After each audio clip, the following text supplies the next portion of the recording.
So we can just have some chiropractic time. This last speaker right here is a graduate of Parker College. His last name is Tsamoutalidis. Very good. Thank you. Jen, did you hear that? Tsamoutalidis. And she said it. Yeah. Good job, Dr. Jordan. Thank you. You're welcome. This cat, guys, the whole lineup today is just awesome. I've appreciated every last one. Appreciate all you guys being here.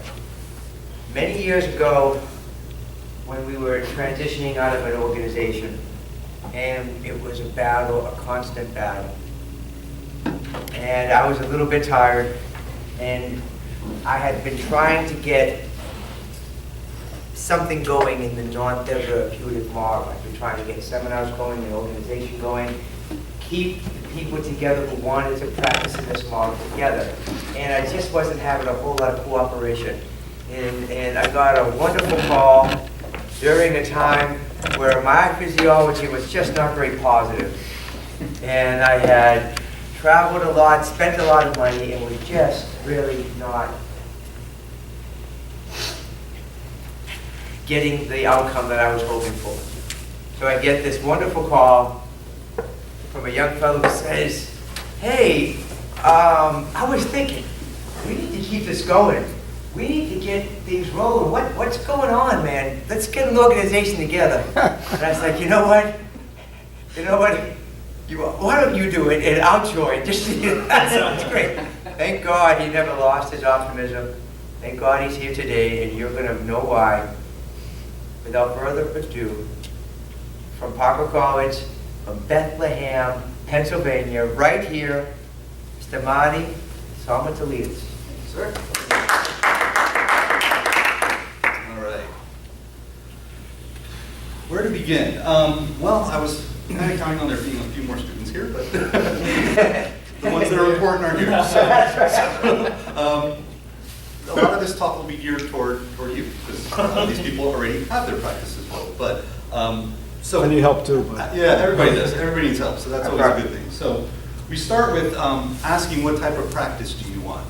You know, these aren't completely exclusive, but you have the choice of a therapeutic symptom-oriented practice or a non-therapeutic vertebral subluxation correction practice, insurance-based, cash-based, care-based on symptoms, weekly spinal checks, individuals, families, crisis care, what we call the revolving door practice, because people will either get well or they won't, and they'll leave either way, or if you want people here for a lifetime. And you have to decide which type of practice you want. Any choice that you make is yours, own it, and be happy with it, but these are kind of the two different options. Being somewhat inherently lazy, I want to do stuff right the first time and not have to keep going back to it, And I think that try to keep the ideal with the practice is to try to keep it as simple as possible, but not simpler than it needs to be, and that's Albert Einstein's quote.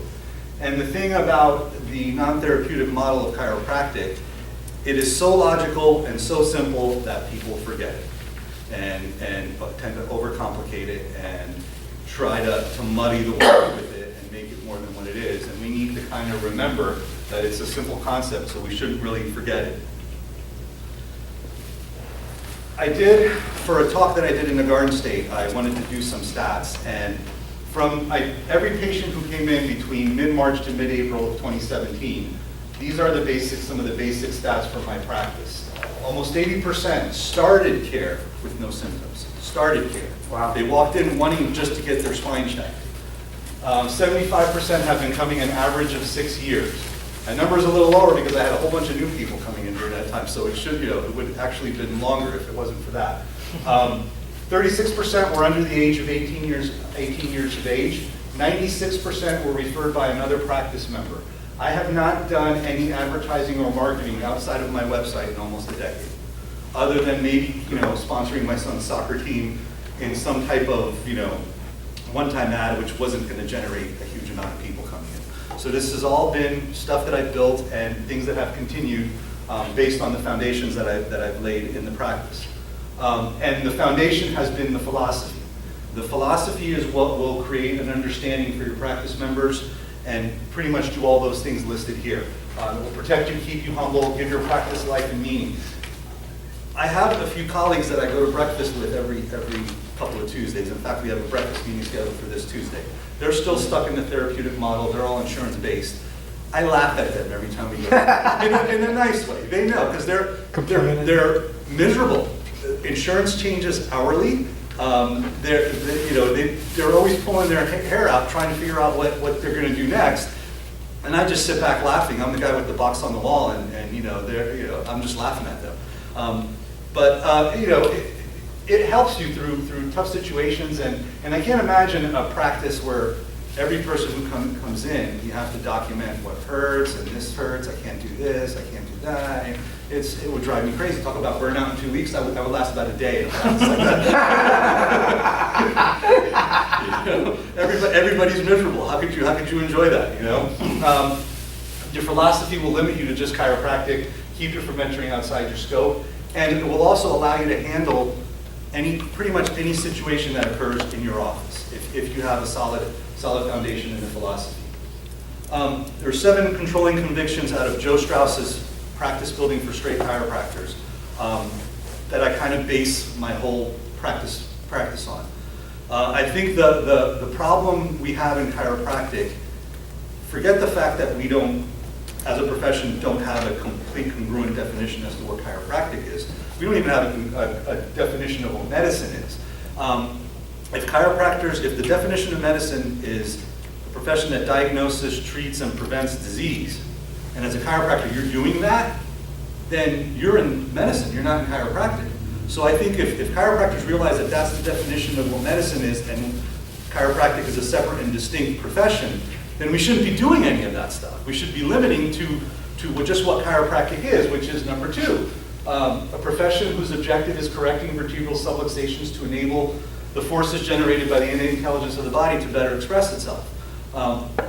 We all obviously recognize the law of innate intelligence, which is superior to our wisdom, and then all these other controlling convictions. And if you base your chiropractic on these 7 things, that's a good foundation. It's a good way to start.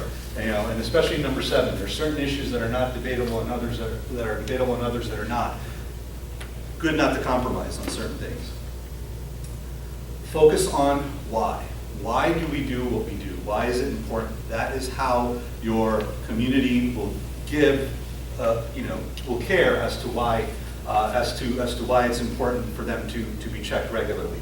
And I want that bottom quote. I want everybody to have, coming into my office, to have that attitude, that they would keep me at gunpoint until they could bring their family in for me to check their spine. Now, luckily, I practice in a home office, so I don't have to, I'm not leaving the office and going, anywhere except for home. But, I want them to do whatever it takes to want to get their families checked. From the book, Start With Why. Have you read that book yet? I have them on books. It's on my bookshelf. Okay, that is a good book to read. They talked about, he talked about Steve Jobs and Apple. A lot of companies. The TED Talk that he does is excellent. Yeah. So that is a great basis for how to communicate what you do. Everybody, should be correcting vertebral subluxations and educating people about chiropractic. That is what we do.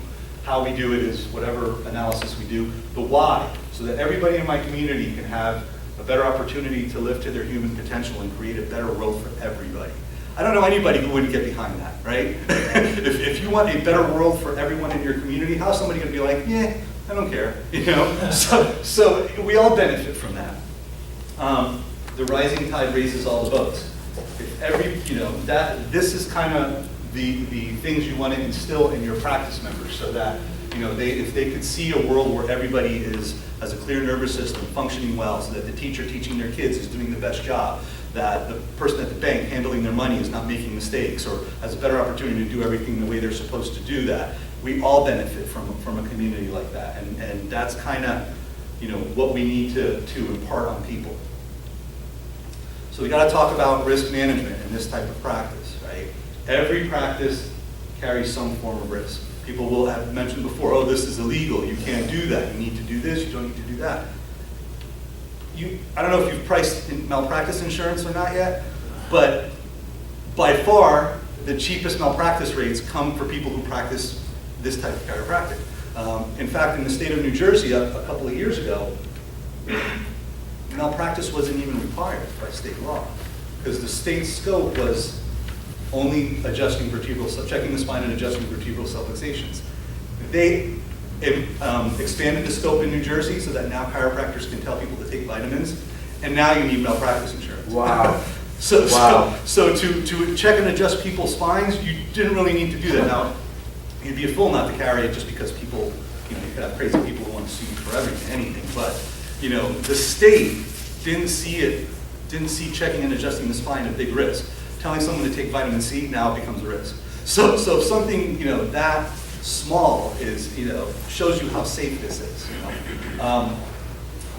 But if you're going to be practicing, whatever way you practice, whatever way you choose to practice, are you the only one doing this? It's good to have an organization that supports and you can point to, or if heaven forbid something does happen, say, I'm not the only lunatic doing it this way. There's a whole organization with chiropractors throughout the country who are doing that. There's a movement that does it. So it will stand up better in court and make it look like you're not the only person who's doing that. Everything you say and do in your office, you are responsible for. Language is important. Language is key.